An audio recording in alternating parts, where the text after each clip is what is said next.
Hello friends, আশা করি তোমরা সবাই খুব ভালো আছো। আমি অবশ্যই ভালো আছি এবং ভালো থাকতে হবে, কারণ প্রতিদিনকার ভালো থাকাটাই আমাদের কাছে একটা বড় দায়িত্ব, নিজের ভালো রাখাটা। যাই হোক, আমি যে প্রসঙ্গটা নিয়ে যে তোমাদের সঙ্গে কথা বলতে এসেছি সেটা হচ্ছে যে আমার মতো কারা কারা চাকরি জীবনে সোকস লেটার পেয়েছো। আমি পেয়েছি। যদি বলো কেন, তার বিশাল বিস্তৃতি দেব না, তবে আমি এইটুকু জানি যে কারণের জন্য আমি পেয়েছি।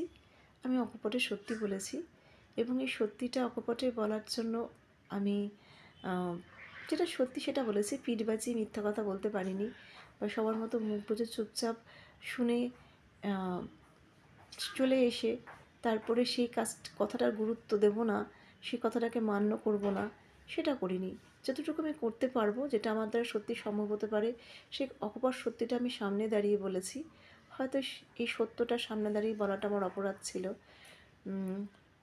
মুখ বন্ধ করে থাকাটাই ঠিক ছিল, আর এই অপরাধের জন্যই আমার এই পানিশমেন্ট।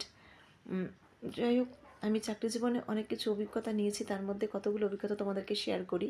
সেটা হচ্ছে যে পিঠ বাঁচিয়ে চলতে হয়, অন্যায় দেখেও মুখ বুজে থাকতে হয়, প্রয়োজনে তেলা মাথায় তেল দিতে হয়, প্রয়োজনে নিজের স্বার্থ ছাড়া আর কিছু ভাবতে নেই।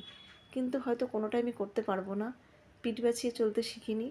যেটা মনে হয় আমি করেছি, সেটা আমার মন থেকে চেয়েছে আমি করেছি, যা আমার মন থেকে চাইনি তা আমি করিনি। যেটুকু আমি দিতে পারি, যতটুকু আমার সামর্থ্য, যতটুকু আমি করতে পারি ততটুকু আমি দিয়েছি। এর বেশি আমি হয়তো দিতে পারি না, তাই হয়তো আমি দিতে পারিনি। কিন্তু না দিয়েও আমি অনেক দিয়েছি, সেটাও বলতে শিখিনি।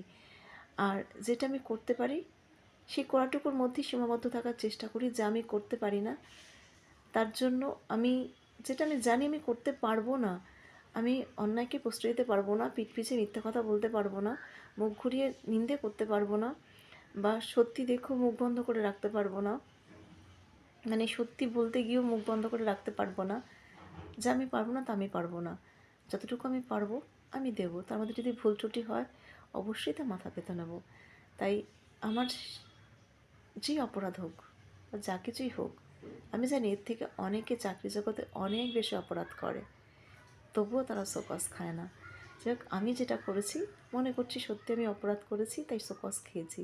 কিন্তু এটাই আমার কাছে অনেক বড় পুরস্কার, কারণ তিরস্কারের সাথে পুরস্কার লুকিয়ে থাকে একটা জায়গায়, যে কিছু অভিজ্ঞতা মানুষকে শিখিয়ে দেয়।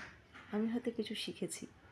যাই হোক, তোমাদের সঙ্গে শেয়ার করলাম। ভালো থেকো, আরও কিছু শেয়ার করার আছে, পাশে থেকো। চলো, টাটা।